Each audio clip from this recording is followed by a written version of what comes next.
La idea es hablar de fracturas patológicas. Digamos, si bien cuando uno habla de fracturas patológicas, en general, para los que hacemos ortopedia oncológica, el lugar más frecuente donde uno ve las fracturas patológicas es el paciente metastásico, aunque ustedes por ahí, si hacen más ortopedia infantil, ven mucho fracturas patológicas en lesiones quísticas. En general, para cuando uno se dedica exclusivamente a la ortopedia oncológica, el lugar donde más frecuentemente uno toma contacto con una fractura patológica es la enfermedad metastásica, ¿sí? Que de por sí es la lesión más frecuente que uno, con la que uno se encuentra. Así que la idea es hacer un reconto y mostrarles un poco cuál es la experiencia que nosotros tenemos en el tratamiento de fracturas patológicas en pacientes pediátricos y un poco qué es lo más prevalente, ¿sí? Entonces, primero definir la fractura patológica es una solución de continuidad producida ante un traumatismo de baja energía, o sea, cualquier mecanismo que normalmente no debería haber producido una fractura y sin embargo la produce. Es distinto, el concepto es distinto a la fractura por insuficiencia que uno puede ver en la osteoporosis o enfermedades metabólicas, ¿sí? En los chicos hay enfermedades metabólicas, en el adulto la principal manifestación es tumor pardo del hiperparatiroidismo, donde uno puede ver fracturas, pero son fracturas por insuficiencia, que son distintos. Uno corrige la alteración metabólica y la fractura puede llegar a consolidar, ¿sí? Entonces, básicamente lo que hice fue tratar de agruparlas y en este diagrama mostrar cuáles son las más prevalentes. Entonces, primero por lesiones oncológicas, donde tiene lesiones benignas y malignas, infecciones, enfermedades metabólicas del desarrollo, secundaria radioterapia, que en los chicos es más raro, pero uno puede ver en los adultos, y secundario tumores de partes blandas que invaden el hueso, ¿sí? La idea es centrarme principalmente en estas, que me parece que son las más prevalentes, ¿sí? Entonces, tumores benignos o lesiones pseudotumorales, las más frecuentemente vistas probablemente por ustedes y por todos los que nos dedicamos a esto son las que tienen relación con el quiste óseo simple, quiste óseo neurismático, displasia fibrosa, fibroma no osificante y efecto fibroso cortical. En condroma, osteocondroma, clondroblastoma, TCG y osteofibrodisplasia son menos prevalentes, ¿sí? Entonces, principalmente nos vamos a centrar en estas que son las más comunes, ¿sí? Entonces, dentro de lesiones quísticas, que son las que probablemente más vemos en el consultorio o más llegan a la consulta, ¿sí? Simplemente para decirles, el quiste óseo simple, cómo se produce es una falla temporaria de formación del hueso medular. Es decir, hay una obstrucción, las teorías dicen que hay una obstrucción venosa o linfática dentro de la estructura ósea y eso genera que se empiece a generar líquido. Muchas de estas consultan con el diagnóstico ya de fractura patológica, es decir, uno ve esta lesión muy extensa, ¿sí? Que generalmente muchas veces uno puede definir. A nosotros nos gusta hablar de, primero, si tiene o no esclerosis alrededor de la lesión, es decir, si habla o no de que la lesión está hace mucho tiempo y por lo tanto el hueso la pudo contener, si tiene o no una zona de transición clara, es decir, yo puedo decir dónde arranca y dónde termina, y si cuando yo la comparo con la resonancia veo que la imagen es similar. Si yo tengo esas tres cosas en general, puedo pensar que esta es una lesión benigna.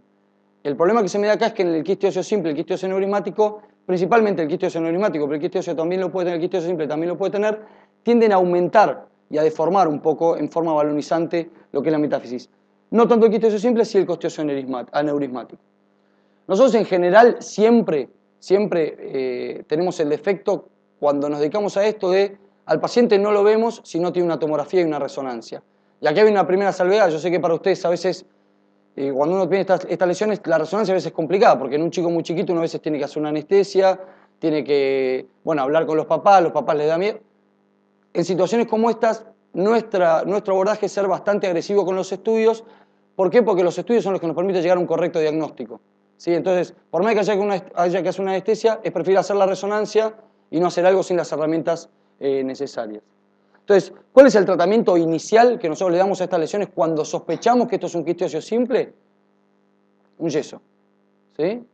Lo ponemos en un yeso y vemos cómo se comporta, ¿sí? Le damos un tiempito prudencial, lo vamos controlando con tomografía, siempre y cuando la historia sea clara de un traumatismo banal, que el chico estaba haciendo algo normal. En general, nos guiamos mucho en lo que son los estudios por imágenes, y si tenemos estudios por imágenes y pensamos con el diagnóstico de que esto es un quiste óseo simple, en general lo ponemos en un yeso y esperamos, ¿sí?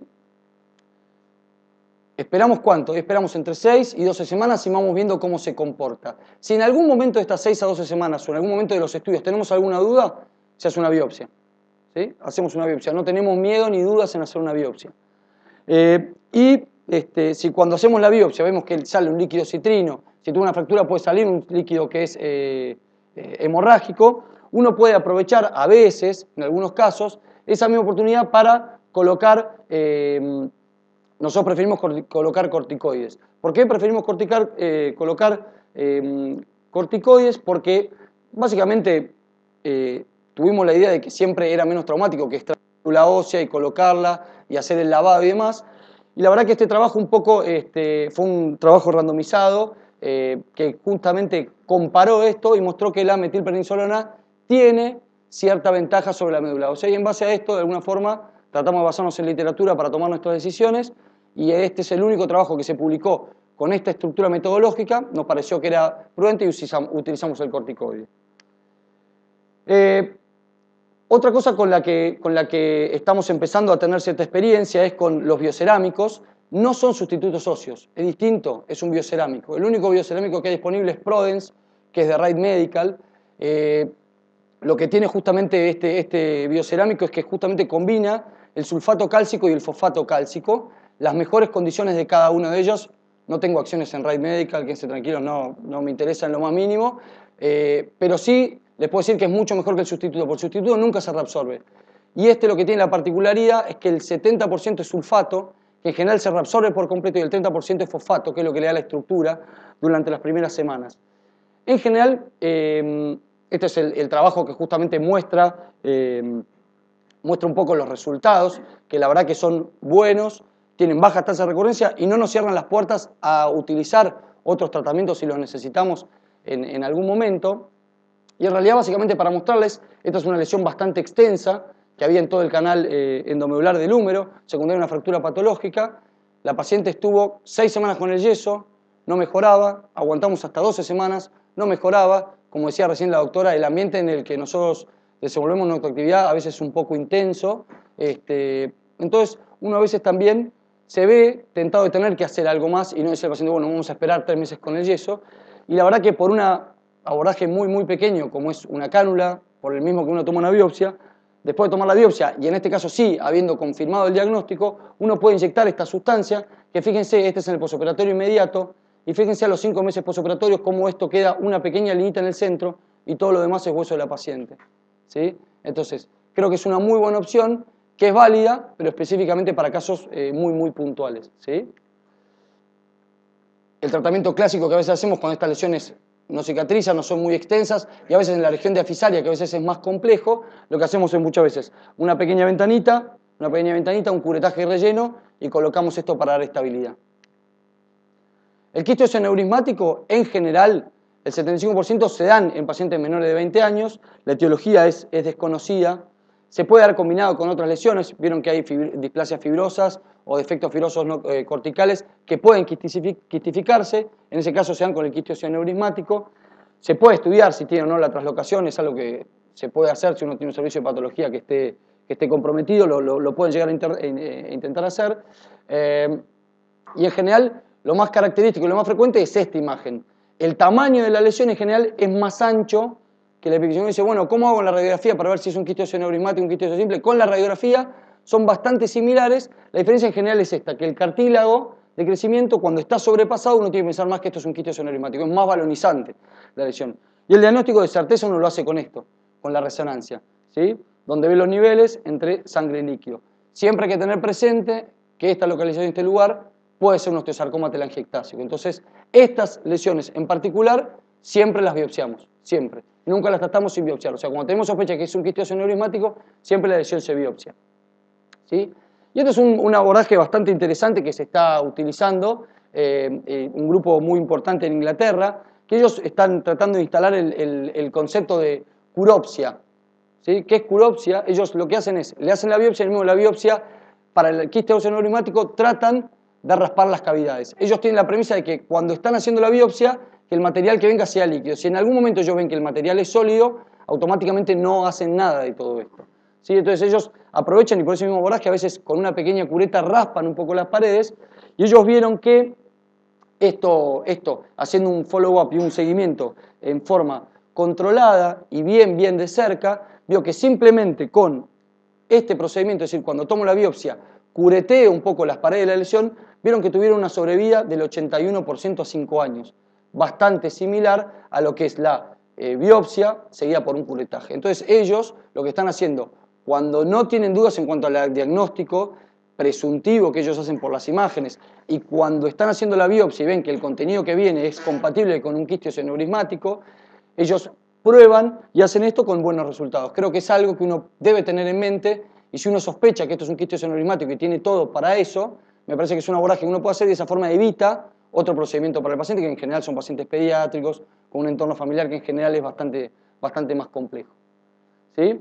Y ellos lo que hacen es curetaje y relleno en las lesiones que no muestran signos de consolidación entre las 6 y las 12 semanas. Un poco lo que decíamos antes. O sea que un poco el punto de corte es este, ¿no?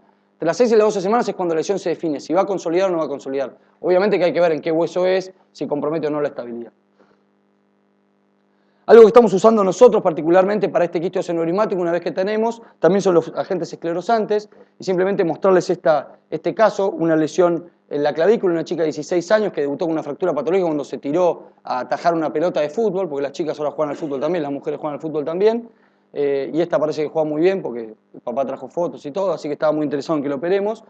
Cuestión que nosotros le ofrecimos la posibilidad de inyectar estos agentes esclerosantes y no resecar el segmento de hueso como uno está indicado, o hacer un curetaje relleno en una zona muy pequeña. Y lo que vimos fue, esta era la lesión previa, y en las 5 semanas fíjense cómo la lesión se rellena casi por completo.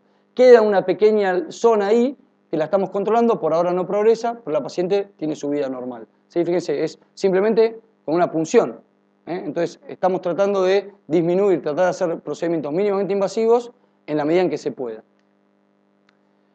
Obviamente que cuando lesiones son extensas, grandes, como esta que ocupaba casi toda la diáfisis de la tibia, uno tiene que hacer una ventana, hacer un curetaje, con esto que usamos nosotros como ayudantes, que es la fresa de alta revolución y el bisturí de argón, que es motivo de otra charla y de otra discusión. Y en esta lesión que era extensa, uno hace un curetaje relleno, en este caso no utilizamos osteosíntesis y con un buen resultado funcional. El fibroma no significante o el efecto fibroso cortical, lo que más comúnmente uno se encuentra, en general estos pacientes tienden a no fracturarse. En general son lesiones que no se fracturan. Es una anomalía del desarrollo.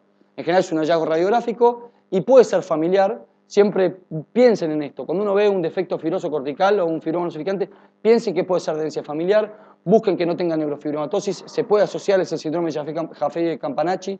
Búsquenlo. ¿Sí? Uno no busca lo que no encuentra. Siempre en ortopedia oncológica es muy importante ese concepto. En general son raros que se fracturen, son raros que pase cualquier cosa con estas lesiones, son más que todo de control y de contención con la familia.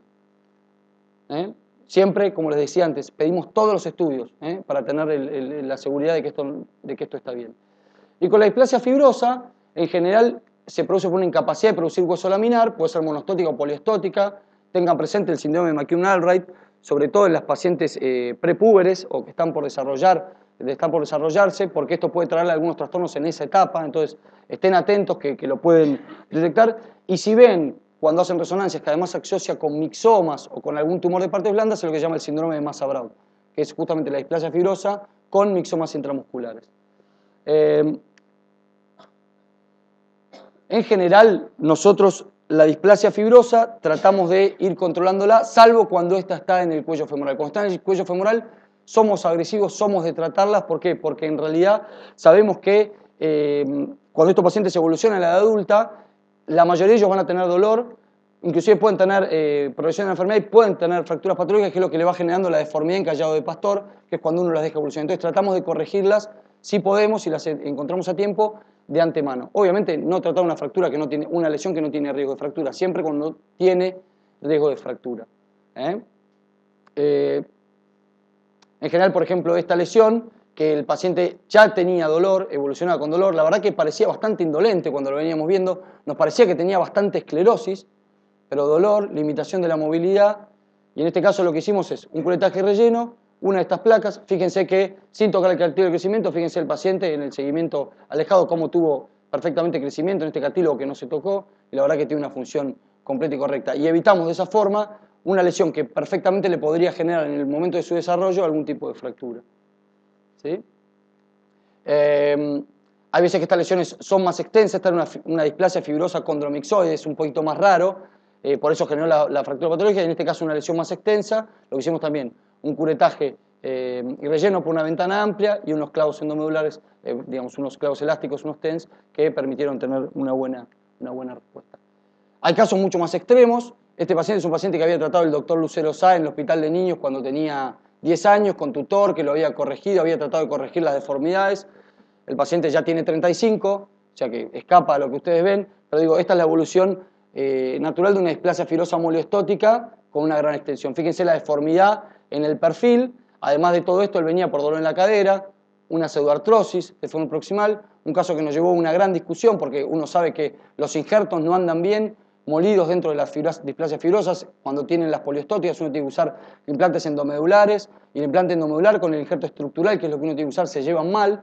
Y en este caso lo que optamos es por hacer algo combinado, tratar de restaurar el eje mediante varias osteotomías planeadas con navegación y de alguna forma colocar un implante endomedular asociado con un injerto estructural lateral y medial que lleva un alambre. Esto es el control a los 6 meses posoperatorio. Todavía se ve que esto no ha terminado de consolidar. En general los callos fibrosos en la displasia fibrosa son más tardíos, pero el paciente está deambulando sin ningún dolor. Y este es un implante de fijación distal, entonces en general esto estaba en un hueso que por resonancia se veía que estaba correcto. ¿Cuándo decidimos tratar estas lesiones? Y esto es un trabajo muy bueno que les recomiendo. Esto es un estudio que hicieron en Estados Unidos en la Universidad de Pensilvania. Ellos evaluaron a todos los pacientes que estaban ingresando a la Universidad de Pensilvania y que tenían dolor y que hallaban o encontraban como hallazgos lesiones. Y ellos veían que los pacientes deportistas de alto rendimiento que tenían dolor, en general, uno no encontraba otra causa y muchos de ellos eran secundarios, dolores óseos crónicos persistentes, eran secundarios a que estas lesiones sufrían microfracturas en el interior. Entonces, esos son los únicos pacientes en los que uno, o un defecto fibroso cortical, o una displasia fibrosa, o un fibroma nosificante, le puede dar tratamiento a pesar de que no esté fracturado. Pacientes de alto rendimiento y de alto rendimiento deportivo. O sea que si ustedes están ante un paciente que juega al fútbol, hace actividad y todo, y tiene una displasia fibrosa, por más de que sepan que eso un fibroma nosificante, sepan que eso no puede dar dolor, sepan que en este grupo de pacientes eso sí puede generar dolor por microfracturas en el interior. Con respecto a los tumores malignos en general hay muchos tumores malignos, lo más común es el osteosarcoma, el sarcoma de Ewing y enfermedades mieloproliferativas, ¿sí? Y esto es algo que durante mucho tiempo se discutió, si la fractura patológica en el osteosarcoma afecta el pronóstico real de ese paciente. Es decir, un paciente que se fractura, ¿tiene peor pronóstico que uno que no se fractura? Y este grupo hizo una revisión sistemática y un metaanálisis que publicaron el año pasado, y ellos vieron que la incidencia de la fractura patológica en el osteosarcoma es casi el 20%, o sea que es bastante alta, mucho más de lo que uno imaginaría. El método de tratamiento preferido para el osteosarcoma cuando está fracturado con la fractura patológica no está definido. Nadie sabe si es mejor amputarlo. Durante mucho tiempo se creyó que era mejor amputarlo que hacer una cirugía con conservación de miembro. Lo que vieron es que mucha gente decía que no era un factor de riesgo independiente y esto es un sesgo, porque en el fondo uno termina eligiendo los pacientes. ¿A qué me refiero eligiendo? Uno tenía la fractura, los pone en quimioterapia y los evalúa después de la quimio. El que anduvo bien, bueno, me la juego y trato de conservar el miembro. El que anduvo mal lo amputo. Entonces ese es un sesgo. O sea, ¿por qué? Porque yo estoy eligiendo para amputar los que anduvieron mal. Entonces, esos pacientes van a seguir andando mal. ¿Se entiende el concepto del sesgo? Es un sesgo de elección mío. Entonces, lo que trataron de hacer ellos es evaluar un poco más todo esto y vieron que la fractura disminuye la sobrevida, tiene una mayor tasa de recurrencia local, pero en el fondo la decisión operatoria, esto era independiente de si tenían o no la fractura. O sea, tenía que ver más con la quimioterapia posoperatoria, con el tamaño de la lesión, con la localización de la lesión, que con si había tenido o no la fractura patológica. ¿Sí? O sea que la fractura patológica per se no es un factor de peor pronóstico, es un factor de peor pronóstico de la enfermedad, pero no significa que yo no pueda hacer una cirugía de conservación de miembro. ¿Por qué? Porque no tiene mayor tasa de recurrencia ni tiene mayor tasa de mortalidad. ¿Sí? Entonces, fíjense, esta era una paciente que también consultó ya con una fractura patológica, un osteosarcoma, fíjense la extensión de la lesión. Nosotros lo que hicimos es, pusimos en un yeso, completó la quimioterapia. Una vez que completa la quimioterapia, le hicimos una cirugía de conservación de miembro. ¿Qué pasó con esta paciente? Lo que dice el artículo, a los 2 años posoperatorio falleció. No tuvo recurrencia local y se mantuvo su pierna. Entonces, si nosotros nos hubiésemos guiado por la literatura previa, por ahí lo hubiésemos amputado. ¿Por qué? Porque los libros decían que fractura patológica se amputa. La paciente hubiese pasado sus 2 últimos años sin su pierna. Cuando con esto me mandaba fotos en fiestas, bailando, con zapatos así. Entonces, me parece que esas cosas son cosas que le cambian la vida a los pacientes. Entonces, tenemos que tener eso presente, aunque tengamos una fractura patológica, ponemos un yeso, paciencia, completa la quimioterapia y después vemos cómo seguimos. Enfermedades mieloproliferativas también pueden dar fracturas patológicas. no hay que tratarlas, hay que esperarlas, ¿sí? Hay que primero hacer el diagnóstico, fíjense este patrón característico de las enfermedades linfoproliferativas. Estos pacientes no son de tratamiento quirúrgico, no hay que estabilizar nada de la fractura. Le pongo un yeso, hace la quimioterapia o el tratamiento que corresponda y la lesión mejora. ¿Sí? Entonces, inmovilizar con yeso, completar la quimioterapia, planear cirugía, la fractura no tiene que afectar mi decisión y sabemos por los últimos trabajos del Euro-Ewing que los sarcomas Ewing en general van seguidos de radioterapia. Y para terminar, lo último, infecciones. Este es un trabajo también muy lindo que habla de las fracturas en pacientes principalmente con Staphylo aureus. Y lo que tenemos que saber es que las infecciones en los chicos tienen alto riesgo de fracturas patológicas porque se disminuye la fuerza del hueso. En la resonancia tenemos que pedir resonancia porque eso nos permite saber y ver el tamaño del absceso subperióstico, y el absceso subperióstico es el que va de la mano con el riesgo de fractura que el paciente puede tener. Cuando vemos esto y sospechamos, tenemos que darle descarga del peso corporal al paciente y restringir la actividad física. ¿Sí? Esto simplemente para mostrarles unas imágenes. Fíjense este gran absceso que tiene subperióstico con todo el edema muscular, y fíjense cómo estas lesiones pueden perfectamente dar fracturas patológicas. Entonces, lo pongo en un yeso, le conservo, le restringo el peso y eso es todo. ¿Sí? Así que bueno, y termino con esto. Simplemente es un paciente de Francisco Lucero Sá, que también fractura patológica en el antebrazo, se interpretó como un quiste, se le puso un yeso, a los 2 meses esto no consolidaba. No conforme con eso, hizo otra lesión, se volvió a fracturar, esta lesión ya no era tan clara, en ningún momento de todo esto tuvo una resonancia. No conforme con eso decidieron colocarlo en enclavado endomedular porque dijeron no está pegando por una cuestión mecánica en un chico que hasta ese momento era sano, ¿sí? Le hicieron una biopsia en ese momento, la ausencia de células neoplásicas, pero fíjense que acá ya se veía algo, ¿sí?